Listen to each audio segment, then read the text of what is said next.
Now, case number 3. Now, this is question. Next question. 100 व्होल्टचा source, again 8 ohm resistance, 6 ओहमचा reactance, आणि इकडे आपल्याला दिलाय झेडएल.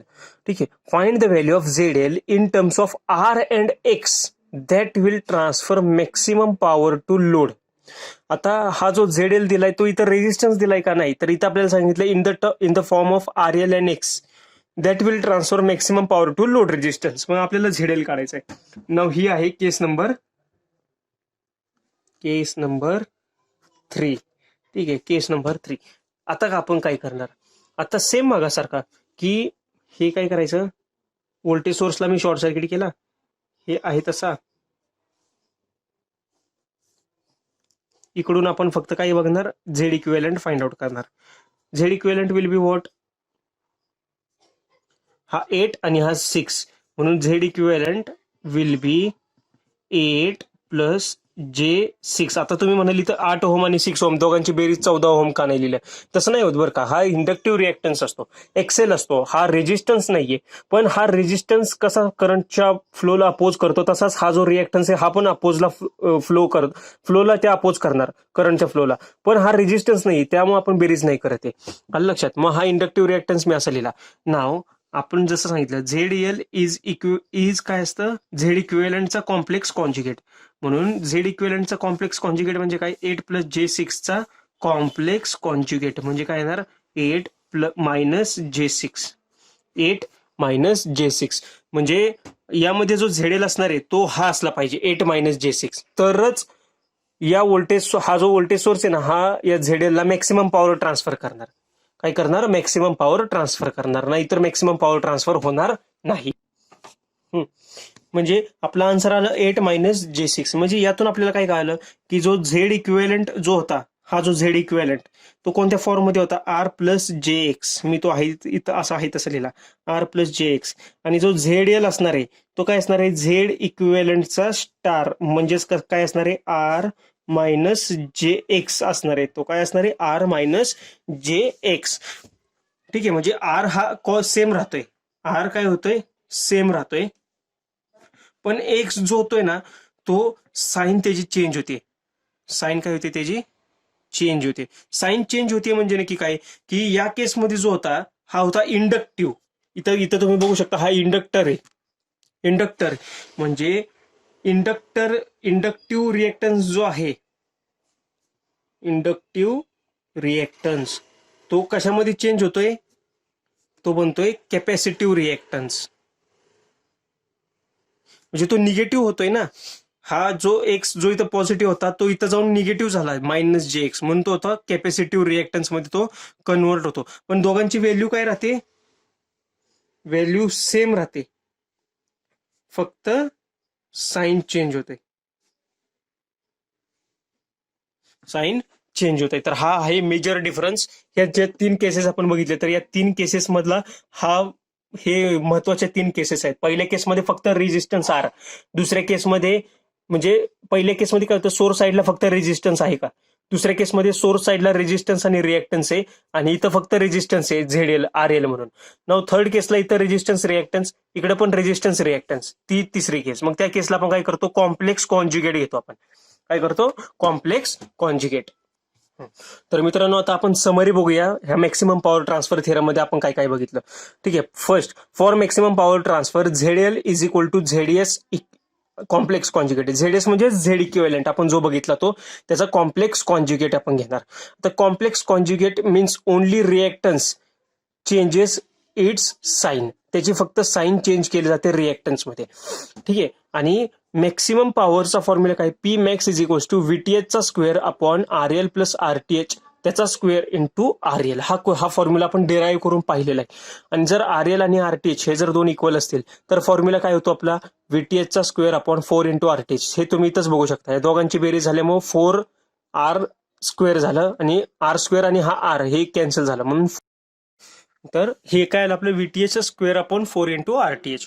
नाव ज्यावेळी आपण सर्किटमध्ये मॅक्सिमम पॉवर ट्रान्सफर करतो त्यावेळी असं विचारतात की इफिशियन्सी काय असते. आपल्याला काय वाटतं की आपण मॅक्सिमम पॉवर ट्रान्सफर करतोय म्हणजे इफिशियन्सी पण मॅक्सिमम असेल किंवा इफिशियन्सी मिनिमम असेल. तसं नाही. इफिशियन्सी त्यावेळी सर्किटची किती असते 50%. कारण की आपण खूप जास्त लॉसेस पण करतो, पॉवर कन्झ्युम जास्त करतो म्हणजे लॉसेस सुद्धा पण जास्त करतो.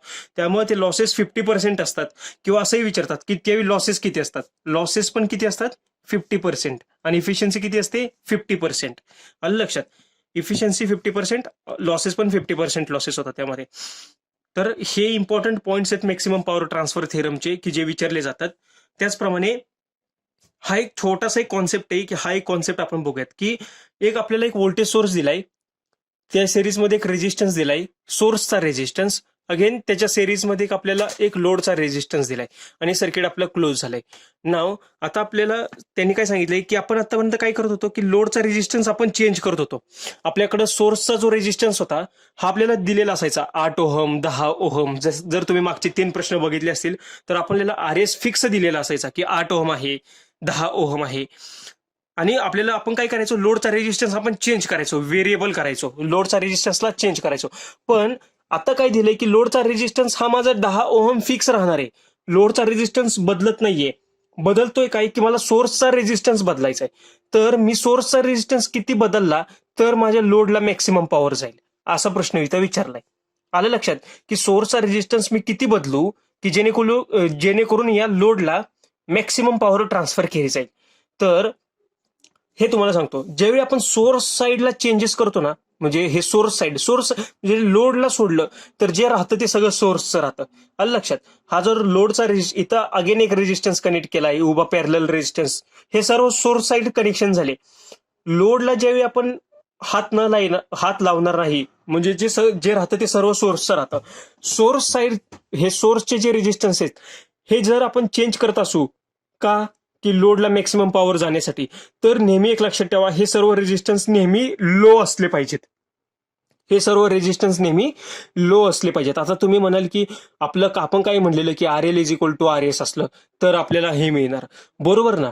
म्हणजे तुम्हाला असं वाटेल हा RS पण 10 ओम असायला पाहिजे, पण नाही, तसं नाही मित्रांनो. का तुम्हाला सांगतो, आपण आतापर्यंत काय करत होतो की लोडचा रेजिस्टन्स बदलत होतो, लोडचा रेजिस्टन्स बदलत होतो. त्यावेळी ते केसेस येतात की RL is equals to RTH. ही जी कंडिशन आहे ना, ही ज्यावेळी आपला लोडचा रेजिस्टन्स व्हेरिएबल असतो त्यावेळीची ही कंडिशन आहे. आलं लक्षात. ज्यावेळी हा रेजिस्टन्स आपण बदलतो ना त्यावेळी हे करू शकतो. म्हणजे हा रेजिस्टन्स असा बदलायचा जेणेकरून RS एवढा हा रेजिस्टन्स आला पाहिजे. पण आपल्याला RL आता फिक्स दिलाय की 10 ओहम, तर आपल्याला हा बदलायचा आहे. तर हा पण असा बदलणार की हा सर्वात स्मॉल राहिला पाहिजे. म्हणजे ऍक्च्युअल मध्ये हा सगळ्यात झिरोच असला पाहिजे RS. ह्याचा अर्थ काय तिरक्या लाईनचा की हा व्हेरिएबल आहे. म्हणजे हा मी 0 ओहम पासून 100 ओहम पर्यंत सपोज जर मी चेंज करत असू तर कुठल्या व्हॅल्यूला RL ला मॅक्सिमम पॉवर जाईल. तुम्हाला असं वाटेल की 10 ओहमला. चुकीचं. 10 ओहमला नाही जाणार. हे किती ओहमला जाणार 0 ओहमला. जर RS जर हा 0 ओहम असेल तरच RL ला मॅक्सिमम पॉवर जाणार. आलं लक्षात. म्हणजे मी काय म्हणतोय, ज्यावेळी आपण सोर्स साईडचे रेजिस्टन्स ज्यावेळी चेंज करू त्यावेळी ते रेजिस्टन्स आपण नेहमी काय ठेवायचे मिनिमम. RS काय असले पाहिजे त्यावेळी मिनिमम, तरच RL ला मॅक्सिमम पॉवर ट्रान्सफर होते. हे कसं काय तुम्हाला ह्याचं मी एक्सप्लेनेशन देतो. सपोज आता 2 केसेस धरा तुम्ही. मी पहिल्यांदा केस काय धरतो की मी RS ला 0 कन्सिडर केलाय. RS ला मी काय कन्सिडर केला 0. म्हणजे हे काय झालं शॉर्ट सर्किट झालं. म्हणजे इथं रेजिस्टन्सच नाहीये असं अज्युम झालं. आलं लक्षात. म्हणजे इथं रेजिस्टन्स आहे का नाही. RS 0 म्हणजे ते शॉर्ट सर्किट झालं. आलं लक्षात. नाव हे 10 ओहम हे पूर्ण या 10 ओहमचे अक्रॉस आलं. मग सर्किट मधला करंट काढा. I is equals to V upon R. ठीक आहे. व्होल्टेज काय आपलं 10, रेजिस्टन्स RS काय माझा 0 आणि हा R काय 10. म्हणजे 0 प्लस 10 म्हणजे 10. करंट किती आला 1 एम्पियर आला. ह्याच्यातली पॉवर काढायची. पॉवर काय येणार ह्याच्यातली I square R. I square R.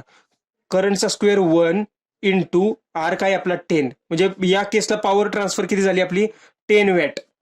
किती झाली 10 वॅट. नाव तुमची जी कंडिशन आहे ना की आपण जेव्हा म्हणतो RL is equal to RTH, जर आता मी हा 10 कन्सिडर केला तर करंट काय येणार माझा I is equals to voltage म्हणजे 10 डिवायडेड बाय रेजिस्टन्स R. आता हा R हे दोन्ही सिरीज मध्ये आहेत ना, म्हणजे 10 प्लस 10 म्हणजे किती आलं 20. हा किती आला मग करंट, ते 0.5 एम्पियर करंट आला, म्हणजे करंटची व्हॅल्यू काय झाली, हाफ झाली आता.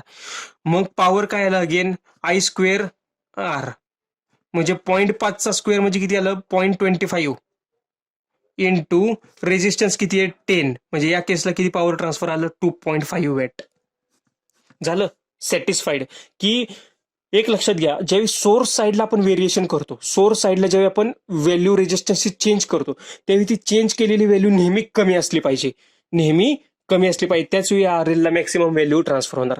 आणि ज्यावेळी आपण लोड साईडला व्हेरिएशन करतो, म्हणजे लोड रेजिस्टन्स ज्यावेळी चेंज करतो, हा रेजिस्टन्स चेंज करणार, त्यावेळी तो असा चेंज करायचा की तो RS एवढा असला पाहिजे, म्हणजे गिवन RS जो असणार आहे तेवढा असला पाहिजे. हे दोन डिफरन्स तुम्ही व्यवस्थित लक्षात घ्या. ठीक आहे, हे तुम्हाला जर समजलं असेल तर तुम्ही तुमच्या भाषेत नोट करून घ्या मी काय सांगितलं ते तुम्हाला. ठीक आहे, आणि याचं एक्सप्लेनेशन सुद्धा आपण इथं बघितलेलं आहे की जर हा 0 असेल तर 10 वॅट पॉवर ट्रान्सफर होते, आणि हा जे 10 असेल ते 2.5 वॅट पॉवर होते.